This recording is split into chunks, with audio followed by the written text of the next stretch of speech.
Hi guys, hope you're all keeping well. This video we're going to talk about the Taycan, the Porsche Taycan Turbo S on the road.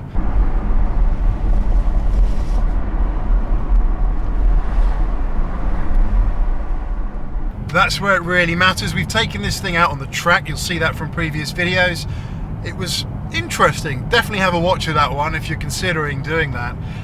But let's be frank, I think the majority of miles in this car and other Taycans all around the world are driven on the road. So this review is all about what really matters, driving this car on the road, how it is, what you can expect if you're looking at getting one, and hopefully provide you a bit of insight to help you make that decision if you're considering getting a Taycan EV. It is a very rewarding experience, I have to say. It's surpassed my expectations. That's the first thing that I have to be clear on here.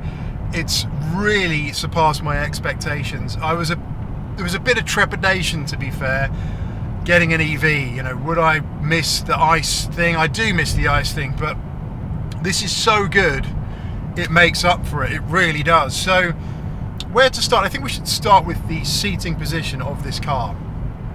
And it's really hard to fault. It is incredibly comfortable. It's fully adjustable. The seat is fully adjustable. You can adjust the steering as well. And if you can see how I'm sat now, probably perfect really. I've got great access to the pedals. I can left foot brake in this car nice and easily. It's comfortable. It doesn't tire after long periods of time. And I've got good access to most of the controls. I say most because I find I have to reach a little bit over just to get to the edge of the PCM infotainment screen, that top infotainment screen there. So that's maybe one thing I would consider. I think if it was kind of angled out towards you, it would be just that little bit better, and that the whole cockpit feel would be like it's just wrapped around you that little bit more. At the moment, there's no denying it's definitely a saloon feel to it. It's got more of a saloon feel than it does a race feel, you know, the likes of which you might get in a 911 or a McLaren or a Ferrari or something of that ilk, you know, an Audi R8. It definitely is a four-door family saloon, but it is really very good, and I'll get on to, you know, the overall comfort at the end of the video. Next up, we're going to touch on the steering. Obviously, it's what connects you to the car, what connects your feel to the road. The steering in this car is good, but definitely not great.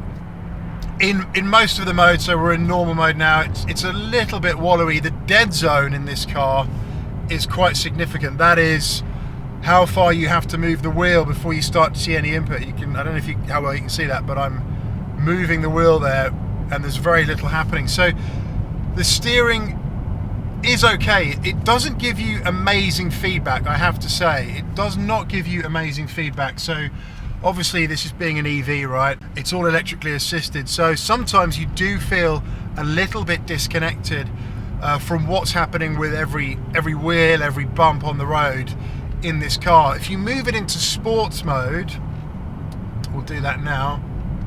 Hear it do that sort of shift up because I think you go into the lower range gear in sports mode at this speed. It does start to feel connected. The dead zone still exists, so it doesn't change the steering dynamics in any way, shape or form.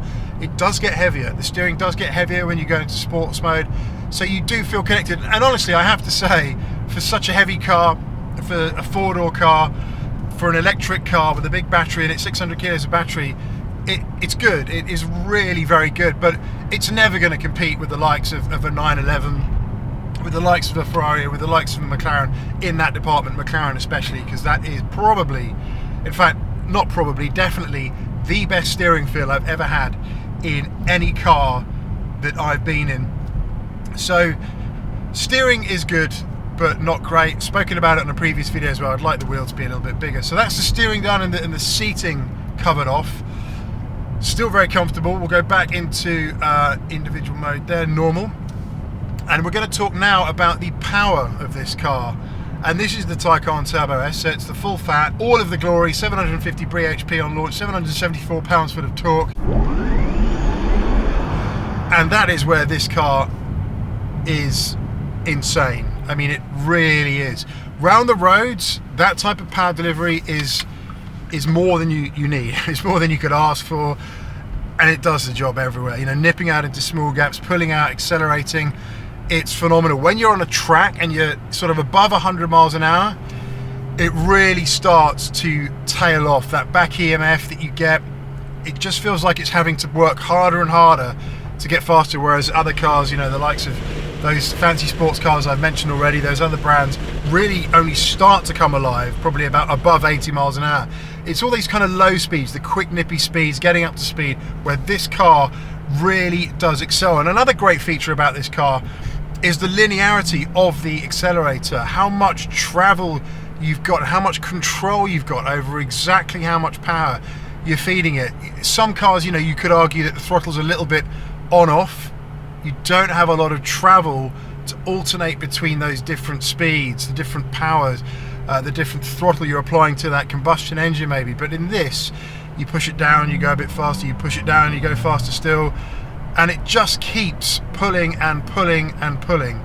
It's very good like that. So you really do feel like you've got an awful lot of control with the accelerator.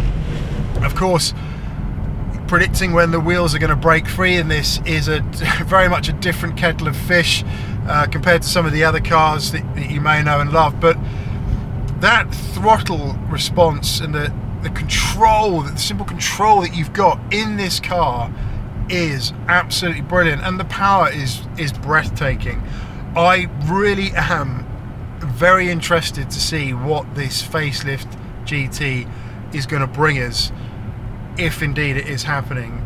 3 motors, that's the rumour, 1,000 brake horsepower, goodness knows how much torque, but I think, you know, that's going to just be another level. But the power of this car, the Taycan Turbo S, is fantastic. And looking at the research, hearing feedback, understanding what people say about their Taycans, that might be 4Ss, GTSs, whatever model variant they've got, I've never really heard anyone say that they wish it had more power. I think everyone is very happy with the power delivery on the Taycan, the level of power that they've got. So yeah, it's hard to give you a recommendation for what to go for, and my advice would be simply test drive them and see what works for you.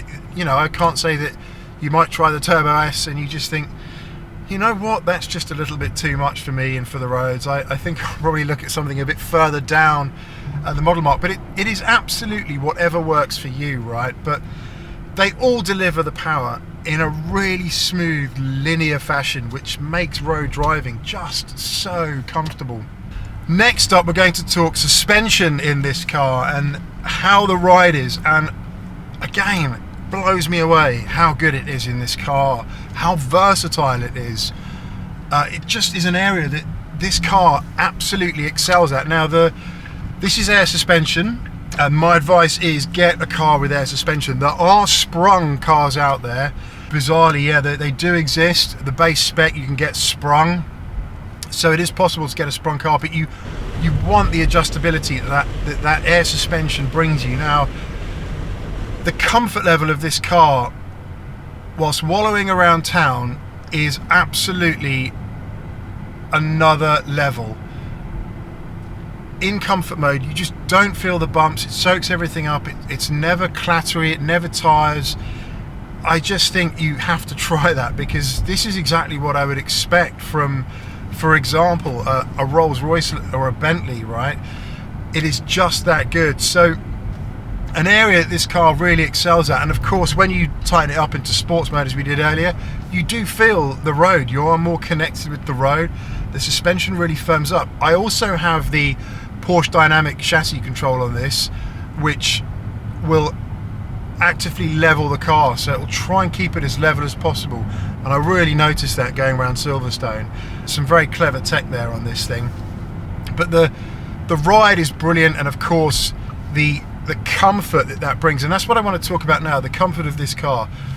Everyone I've spoken to, everyone who owns one, says it is probably one of the most comfortable cars they've ever been in, which I would have to agree with. Never felt tired, fatigued, journeys float by. It's just an absolute pleasure to be in this car on the road. And it does it so well. So kudos to Porsche, to the engineers for really doing a grand job here, without doubt. The other area that of course we need to consider is the car's ability to stop, which is also very important, and it stops like you would not believe for a car that is so heavy. Round Silverstone, this thing came to a stop at a speed that blew my head. It absolutely stops like you wouldn't believe.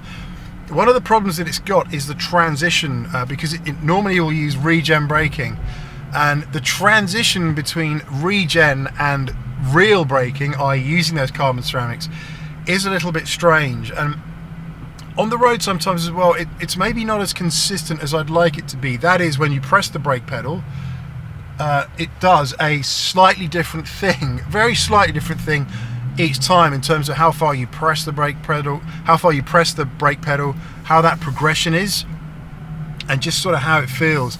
But really very good indeed. I don't think you'd be disappointed with any of them. There is of course stainless steels, and of course the Porsche surface coated brakes, as well as these carbon ceramics. So you've got a bit of choice out there, but it stops really very well indeed. And I think for me, you will have more brake than you ever need. The safety systems, I want to talk about those quickly. I do find they can obviously kick in a little bit, so the collision detection, it has sort of wanted to stop me when it didn't need to. I think if it's a bit close to a parked car that might be at the edge. And of course the lane keep assist is a little bit interfering sometimes, but you can of course simply disable that, as I find myself doing sometimes. But it is a brilliant car. Now if I wanted to sum up this video, how good is this car on the road? It is absolutely fantastic. It is possibly one of the greatest road cars ever made, because it just ticks so many boxes that are required for that great road driving. So yeah, for me, I cannot recommend this enough as a road car. So I wanted to share those thoughts with you, cover those areas. If you do get one of these, I'm sure you won't be disappointed at all. They're very good bits of kit. So that's it for this one. See you on the next one. Bye for now. Thank you for watching.